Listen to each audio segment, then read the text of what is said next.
নমস্কাৰ অসম পুলিচৰ এটা যথেষ্ট গুৰুত্বপূৰ্ণ খবৰ লৈ আহিছো।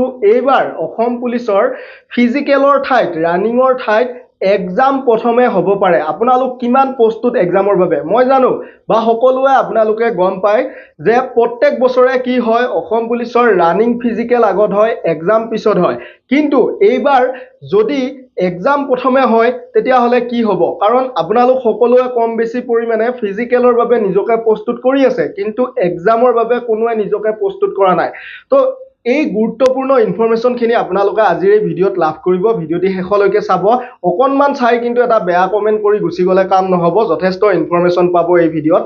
প্ৰথম কথা, আপোনালোকে গম পায়নে যে অসম পুলিচৰ যিখন এবিৰ ফাইনেল মেৰিট লিষ্টখন টোটেল কিমান মাৰ্কৰ ওপৰত প্ৰস্তুত হয়?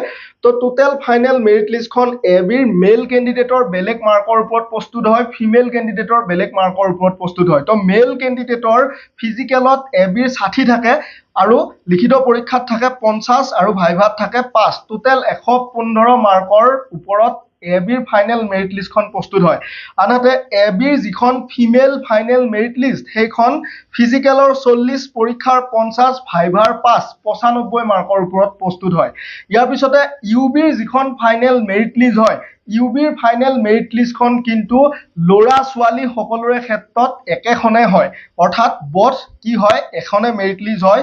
ফিজিকেলৰ 40, পৰীক্ষাৰ 50, একাডেমিকৰ 5, অৰ্থাৎ যদি আপোনাৰ ভাল মাৰ্ক আছে, যেনে ধৰক মেট্ৰিকত আপোনাৰ 45 to 59% আছে তেতিয়াহ'লে 2 মাৰ্ক পাব, আৰু যদি আপোনাৰ 60ৰ পৰা 74% আছে তেতিয়াহ'লে 3 মাৰ্ক পাব, যদি আপোনাৰ 75ৰ ওপৰত মাৰ্ক আছে তেতিয়াহ'লে 5 মাৰ্ক পাব। তো এনেদৰে আপোনালোকে একাডেমিকৰ ওপৰত ইউবিত 5 মাৰ্ক লাভ কৰিব পাৰে। তো একাডেমিকৰ 5 মাৰ্ক, অৰেল ভাইভাৰ 5 মাৰ্ক আৰু ফিজিকেলৰ 40, পৰীক্ষাৰ 50, টোটেল 100 মাৰ্কৰ ওপৰত ইউবিৰ যিখন মেৰিট লিষ্ট হয় সেইখন প্ৰস্তুত হয় ফাইনেল মেৰিট লিষ্টখন। ইয়াৰ পিছতে আপোনালোকে নিশ্চয় এটা বস্তু গম নাপায় যে আমাৰ যিখন অসম পুলিচৰ কুৱেশ্যন পেপাৰখনত কি চিলেবাছ থাকিব।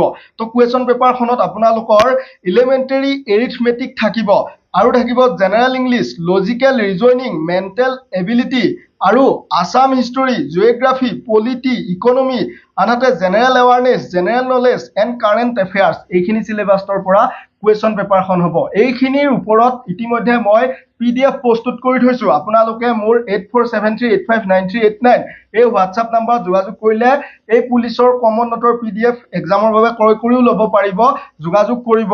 তো এতিয়া PDFটো মেটাৰ নকৰে, মেইন কথা হ'ল যিটো মই কৈ আছো সেইটো আপোনালোকে PDF ল'লেও ল'ব, নল'লেও নাই, কোনো প্ৰব্লেম নাই, লৈ পঢ়িলে কমন পৰিব।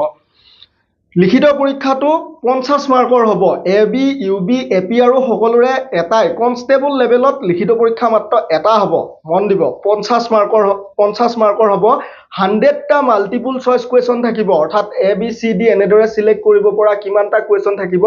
100টা। এটা কুৱেশ্যনত হাফ মাৰ্ক থাকিব, কেৱল হাফ মাৰ্ক, কোনো ধৰণৰ নিগেটিভ মাৰ্কিং নাথাকে, সেইটো এটা যথেষ্ট ভাল হয়। কিন্তু আপোনালোকে 50 মাৰ্কৰ কাৰণে 100টা কুৱেশ্যনৰ এনচাৰ কৰিব লাগিব, অৰ্থাৎ জিকেৰ পৰাই প্ৰায় 70 নম্বৰ থাকিব। গতিকে আছাম হিষ্টৰী বুলি যে ক'লে, আছাম হিষ্টৰীৰ পৰা 18 মাৰ্ক থাকিব, 18 নম্বৰ। আমাৰ চেনেলত ক্লাছ লাভ কৰিব, কমন ক্লাছ, তাৰ পৰা ডাইৰেক্ট কমন পৰিব, চিন্তা কৰিব নালাগে, চেনেলটি ছাবস্ক্ৰাইব কৰি থৈ দিব। তো এইখিনি আছিলে আমাৰ আজিৰ ভিডিঅ'ৰ ইনফৰমেশ্যন। এতিয়া কথা হ'ল আপোনালোকে কি কৰি আছে? অসম পুলিচ এবি ইউবিৰ বাবে বা কনষ্টেবল লেভেলৰ বাবে ৰানিং প্ৰেক্টিচ কৰি আছে, লং জাম্প প্ৰেক্টিচ কৰি আছে, কিন্তু ফিজিকেল দি উঠি পঢ়িম বুলি ভাবি আছে, হয়নে নহয় বাৰু? কমেণ্ট কৰিব, হয়নে? হয়ে 100% চিয়'ৰ ফিজিকেল দিব, ফিজিকেল দি উঠিহে পঢ়িব, তাৰ আগত নপঢ়ে, এনেকৈ ভাবি আছে। তেনেকৈ কৰি থাকিলে নহ'ব, আপোনালোকে এতিয়াৰে পৰা পঢ়িব লাগিব।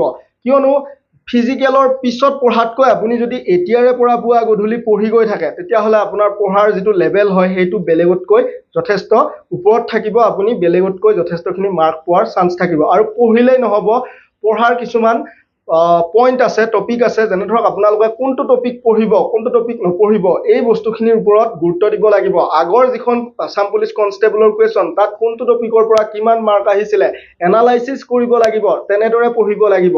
তো তেনেকুৱা ভিডিঅ' মই আমাৰ চেনেলত আগবঢ়াম, আপোনালোকে উপকৃত হ'ব পাৰিব। চেনেলটি ছাবস্ক্ৰাইব কৰি বেল আইকনটো প্ৰেছ কৰি ল'ব। সেয়ে আপোনালোকে নিজকে এনেদৰে প্ৰস্তুত কৰক যাতে অসম পুলিচৰ ফিজিকেল আগত হওক, ৰানিং আগত হওক, বা এক্সাম আগত হওক ক'তোতে আপোনাৰ একো সমস্যা নহয় এক্সাম আগত হ'লেও আপুনি এক্সামৰ বাবে প্ৰস্তুত ফিজিকেল আগত হ'লেও আপুনি ফিজিকেলৰ বাবে প্ৰস্তুত নিজকে এনেদৰে প্ৰস্তুত কৰক ইমানখিনিয়ে আছিলে আজিৰ এই ভিডিঅ'ৰ মেছেজ ভিডিঅ'টি শেষ কৰি চোৱা সকলে অশেষ ধন্যবাদ এটা ভাল কমেন্ট কৰিব ভিডিঅ'টি যদি শেষ কৰি চাইছে ধন্যবাদ জয় অসম জয় হিন্দ